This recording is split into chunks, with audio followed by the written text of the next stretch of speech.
there's a lot of doubt and fear when we're not confident, and you're scrambling and you're worried and you're in that sort of survival mode, or I'm trying to figure it out.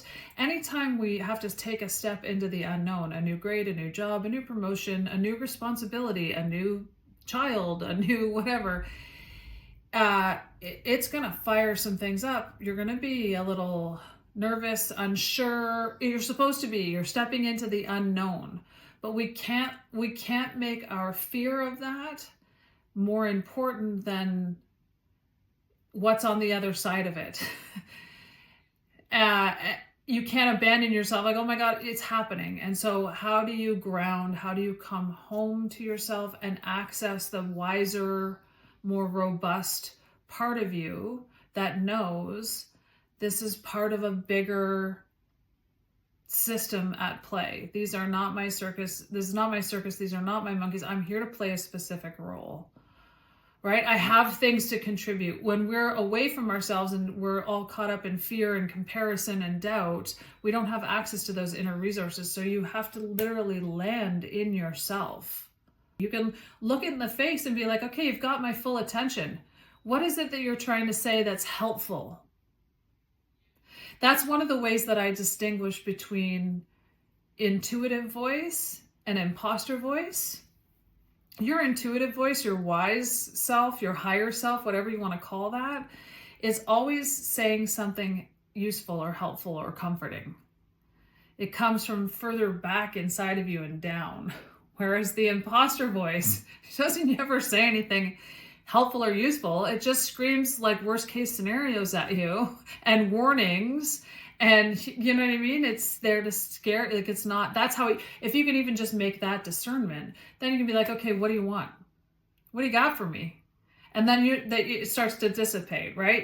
Then you create this sort of this access, and you get to create choice. Which voice are you going to listen to? And then you can start to go, well, how, I would also say like, get really curious about the beginnings of that and the endings of that. What are the very first teeny tiny indications that you might be off your game a little bit? Because the sooner you can sort of notice it, the sooner you can circumvent it, and you can start to make friends with that part of you that's scared, right? Yeah, I think fake it till you make it comes from this place of the same place that never let them see you sweat comes from. And so it's going to be uncomfortable. Like there's just a period of figuring it out. And like, whether it's your first new year at school, whether it's your last year at school, whether it's a new job, whether it's a new boss, whether it's a new, whatever the new is going on, we all get that back to school feeling around the same time of year, even though many of us have been out of school for a long, long time. So you have to find a way to not just let yourself being a screaming out of control, oh my God, I don't know what I'm doing. Like you can't just let yourself go like that. And so I think the fake it till you make it that's where you hear things like put on a smile, you know what I mean? Calm yourself to fake it till you make it, and a big fat grin on your face. I think that that's a very primitive way of someone saying like, learn to self-regulate. And if you're going to self-regulate, hold a positive mindset, like you got to keep up hope and motivation and remember why you're there.